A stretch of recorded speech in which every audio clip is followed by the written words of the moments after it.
Sa DOE lang po.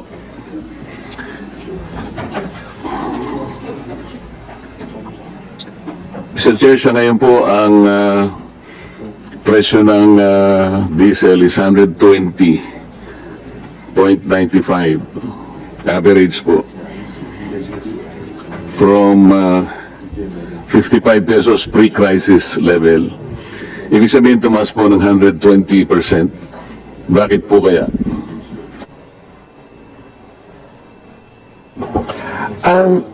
Mr. Chair, the increase is basically because we are an importing country. We don't have any refinery. We don't have indigenous resources. We're very, very minute lang. And if, Mr. Chair, if you allow me, our fuel, our pump price, more or less, ang fuel cost niyan is about more than half, mga 50+%. Tapos meron kang logistics, ang margin ng companies, pero our tax is about 25%, Mr. Chair. Hindi, alam po natin yun, ma'am. Ang tinatanong ko, bakit po 120% ang itinaas? Ano po ang explanation? Mr. Chair, the upward push is because of the cost, the price of fuel, Mr. Chair, and because there's a increasing price of fuel, and then there's uncertainty in the infrastructure of the oil industry internationally. Yung logistics tumaas, tapos yung insurance tumaas na rin kasi natatakot na rin silang magpagamit ng vessel nila or crossing that, traversing. No? So, tumaas lahat. That's a component, all the logistics, insurance, mga lahat po, Mr. Chair. Did the government initiate an inquiry, for example, from the players, oil players, kung yung 120% is reasonable?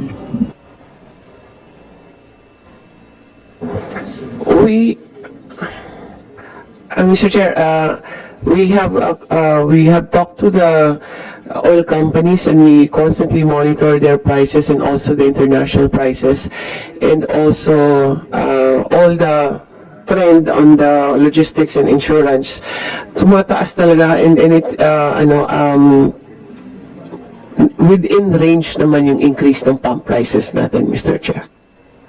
Mr. Chair, ang ibig ko sabihin, nung sinabi po nila na talagang ganito ang itataas, 120%, did we take their statement as gospel truth right away?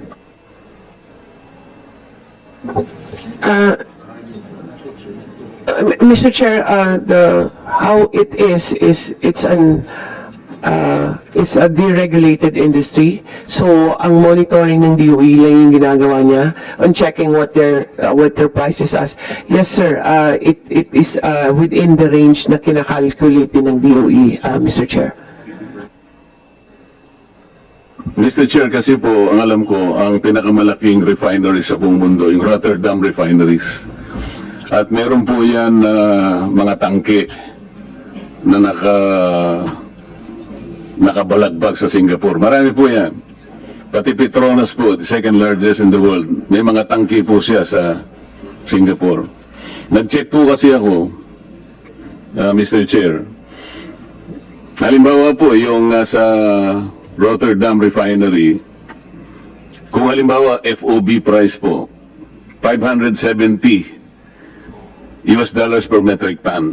Ang isang metric ton po is 1,180 liters. So, kinuwento ko po yun, kasama na po yung tinatawag silang MAPS, yung means of Platts Singapore, which is $1.71. Yung 15 po, ito yung transport, ano? I-multiply natin ng 60 pesos, ito po yung peso to $1 dollar. At dinivide ko ng 1,180 para po makuha natin yung landed cost. Alam po niyo, it's only $29 at 29 pesos 83 centavos. Kapag sinama po natin, kahit hindi natin alisin ang excise, VAT, may importation, distribution, storage, broker fees, SGS survey, 2% CME, ito po yung coconut methyl at saka VAT differential, which is actually 15 pesos and 51 cents. 45 pesos lang po yun eh. So, ang sinasabi ko po, Mr. Chair, bakit hindi po tayo, kasi po narinig ko sinasabi nyo kanina, nakipag-usap kayo sa South Korea, nakipag-usap kayo sa China, nakipag-usap kayo sa Japan. Bakit hindi po ang gawin ng PNOC, direkta po tayong pumunta at magitan ng vessel natin, magpakarga tayo sa Singapore. O hindi po dadaan nyo ng Strait of Hormuz. Mr. Chair, yan po yung ginagawa ng PNOC. We are actually directly contacting possible suppliers in the US, South America, and North America. Lahat po, in-explore naman yan eh. But on average talaga na ang gusto namin mag-diversify para hindi lang galing dito sa Middle East yung source natin, ano. Pero ang isang issue din na why there's a limitation on the US source or on the other side, medyo 30-45 days kasi yung delivery. So may mga logistical but based on what are the offers to us, kasi fina-farm out yun yung offer ng PNOC, ang mga presyo, Mr. Chair, abot ng mga $200 per barrel eh. Madabag sinasabi ko po ay yung mga tangke na nandun sa Singapore. Dalawang malalaking refinery sa mundo, Rotterdam Refinery at saka yung Petronas ng Malaysia. Pareho po silang may tangke. Kapag ka po ang pinag-usapan natin, yung Petronas Malaysia Refinery, yun po CIF, hindi POB, kaya $640 per metric ton. Alam po niyo yung kwenta ko ron, 32 pesos and 63 centavos. Isama natin po yung additional cost. Huwag na po nating ialisin ang excise, VAT, and so on and so forth.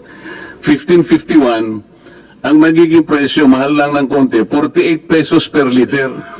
Bakit po sinasabi natin, kinakausap natin ang Amerika, o sa Caribbean, kung ano man yung gusto nyo kausapin, South Korea, or ang sinasabi ko po, nasa Singapore po yung mga tangke. Pwede po nating i-dispatch ang diesel natin. Diesel tank transaction lang po pinag-uusapan natin eh. Nakapagtanong po ako sa kaibigan sa mga industry sa Singapore. Kaya ko po nakakuha itong ganitong mga data. Kaya po tinatanong ko sa inyo, paano po nangyari? Ang sabi ng Pangulo 2 weeks ago, meron po tayong about 50 to 60 days. 2 weeks lang po nangyari. Meron po tayong stock. Bakit sumipa po ng 120%? Yun po yung tinatanong ko. Nag-react po lahat ang ating mga sektor. Agriculture, transport, lahat na po. Kaya nga po yung 230 billion na sinasabi ng ng DBM. Na gano'n eh.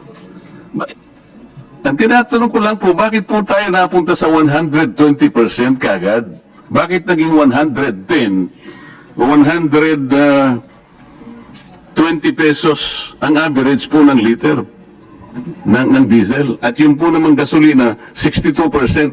Bakit hindi po natin tinanong man lang, bakit po nagkaganon? Akala ko po ba, tinitingnan natin. Ano po ba yung explanation dito? Mr. Chair, ang presyo talaga ng international nag-increase eh. And we will check the vessels na mini-mention ni Senator Marcoleta. But based on sa mga information na nakuha namin sa mga nag-o-offer sa PNOC and also from our oil companies, may malaking increase talaga both on diesel and gasoline at 101%. Tama ba ito?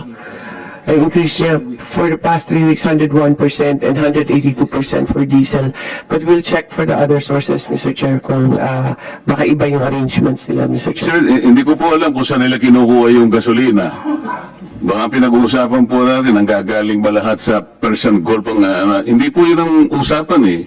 Kahit na isara po yung Strait of Hormuz, ang pinag-uusapan is Persian Gulf. Sabi nga nila 20% ang apektado. Paano po yung Suez Canal? Bukas naman po yun. Pero huwag na po natin pag-usapan yun. Ang sinasabi ko po ay yung mga tangke na nakapondo sa Singapore. Napakarami po niyan. Petronas Refinery at saka yung pong Rotterdam Refinery. Bakit wala mo pong makapag-explika sa DOE? Bakit hindi po tayo doon dumiretso?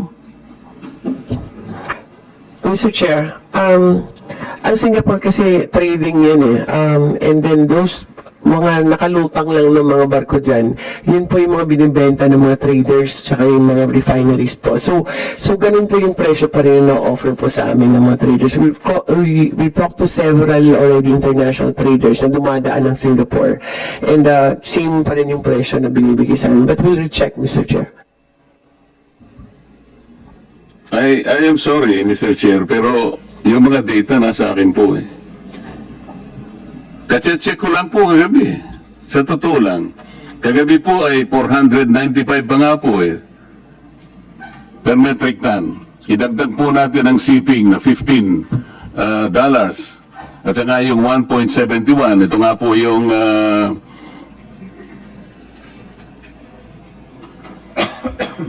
yung gross margin po eh. 8 pesos and 46 centavos. May margin pa nga po eh. Dito po sa Rotterdam Refinery, ang margin is 4 pesos and 64 cents. Pagka sa Petronas naman po, ayun, halos may konti pa rin kita. 1 peso and 85 cents. Pero hindi, nakakapagtaka, bakit po sumipa ng 110 to 130 pesos per liter? Ibigay ko po sa inyo yung data na nakuha ko. Nagtanong lang po ako sa mga kaibigan sa industry sa Singapore. Kabisado po nila ito eh. Bibigyan ko po kayo ng isang... ang tinatanong ko po, bakit nagsimula tayo na tinanggap natin kagad 110 pesos to 130 pesos na po ngayon ng ano, ang average nga 120 pesos na ang diesel, tinanggap na lang natin ang ganun. So what happened? Wala po bang halimbawa, Secretary Balisacan, wala po ba tayong kakilala, halimbawa, mga industries sa Singapore? Nandun po lahat yung kanilang mga tangke. Pwede po nating makita, kahit kayo po, tanongin nyo kung magkano ngayon. Nakahawak ko po yung mga data eh. 29 pesos and 83 cents. Rotterdam Refinery, tanks based in Singapore. Petronas, 32 pesos and 63 centavos. May kita pa po eh. Paano po nangyari biglang sumipa ng 110? From 55 pesos for example, naging 110. Kaya po nagkaroon po tayo ng crisis. Parang imagine po yung crisis eh. Ang tinatanong ko po sa DOE, meron po bang nagkaroon po ba tayo ng inquiry? Pinatawag po ba natin ang mga oil companies? Yes, Mr. Chair. Mr. Chair, we've been meeting with the oil company several times. Ang presyo, sinusundan yung maps, and then ang the rest, Mr. Chair, increase yung logistics tsaka yung insurance, pero yung premium po, Mr. Chair, for you to be able to purchase a supply, dati po mga $5 to $10 lang yan, ngayon po mga $60 na. So umaakyat talaga lahat, Mr. Chair. Sinasabi po ninyo, Madam Secretary, Mr. Chair, ay pong panganib na dadaan po kayo sa Strait of Hormuz. Ang pupuntahan po natin Singapore, ang layo naman po sa Strait of Hormuz nun eh. Nagkakaintindihan po ba tayo? Yes, Mr. Chair. No, it's not a Strait of Hormuz na ano. We are just getting products also from Singapore and all Southeast Asian countries, Mr. Chair.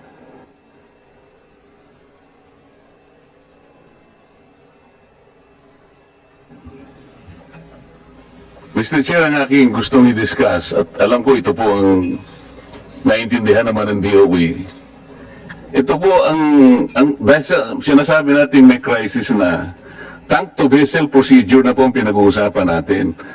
Yung ating pong, ang ating vessel, siya na po yung lalapit doon sa tangke sa Singapore. Hindi po ba nyo alam ang mga procedures? Nasa akin yung procedures, nakuha ko kung paano po natin mapapadali ito eh. Ayun po yung FOB price, $570 per metric tons. Rotterdam Refinery, tanks based in Singapore. Yung Petronas naman po, 640 dahil hindi FOB yun, CIF. Eh, kukwentahin po natin lahat ang mga local add-on, na kagaya po na sinasabi ninyo, 15 pesos, 51 centavos lang per liter yon. Kahit idagdag po ninyo yon, sa 55 pesos may kita pa po eh. Kaya tinatanong ko po, paano po tayo napunta sa 110?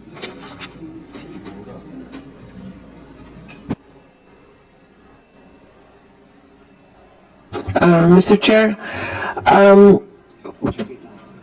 we will recheck the data and we'll, if we can get the data from the Senate, the good senator also. But ang lahat po ng orders, halos marami po ng orders ay gumagaling talaga ng Singapore kasi yung isa sa mga pinakamalaking trading company. But in our computations, talagang ganun po yung presyo kasi kahit kunin mo doon, mahihirapan ka rin maghanap ng sarili mong vessel kasi nag-aagawan ngayon. And then the vessel is more expensive now. The premium of the insurance is really, really very expensive. And there's a premium for you to be able to buy, which is from $5 became $60. So, lahat po na component nandiyan yan. Hindi po ganun kadali na papadala lang ng vessel because we don't have any vessels actually to send to them because it's very difficult now. Pero, Mr. Chair, I'll direct our team that are doing the purchasing and check the Rotterdam supply in Singapore, Mr. Chair. Sir, sino po ba nagsabing napakahirap pumanap ng vessel? Sino po nagsabi sa inyo? Sino nag-advise sa inyo? Napakahirap pumanap ng vessel para kumuha ng supply sa mga tangke sa... Mr. Chair, marami kasi nagbibenta po sa PNOC na sa atin yung transport and that's the most difficult part that they've been trying to find, Mr. Chair.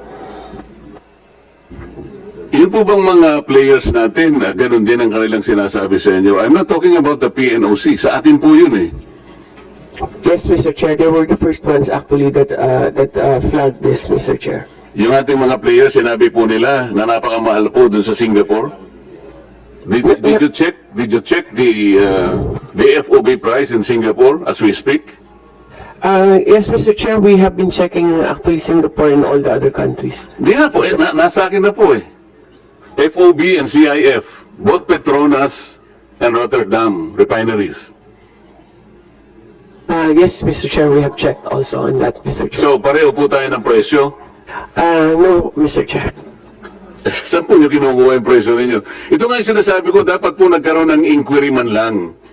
Kung halimbawa, sinabi ng mga players ganito, kaya nga tanong ko po, did we take those as gospel truth? Paano po natin chinek? Mr. Chair, this is based on also on the maps as we have prescribed how the computations will be and also, Mr. Chair, on the experience of PNOC in... Secretary, ang maps po is only $1.71. Sinasabi ko na po ito eh. Kanina po yung presentation kanina yung Dubai Plots. Hindi po relevant yun because we are not getting something else sa Dubai. Ang sinasabi ko Singapore lang. I'm trying to direct the conversation to Singapore. Nandun po yung mga tangke ng dalawang refineries. Pwede po ninyo check-in ngayon. Yung sinasabi, kung totoo yung sinasabi ko, hindi.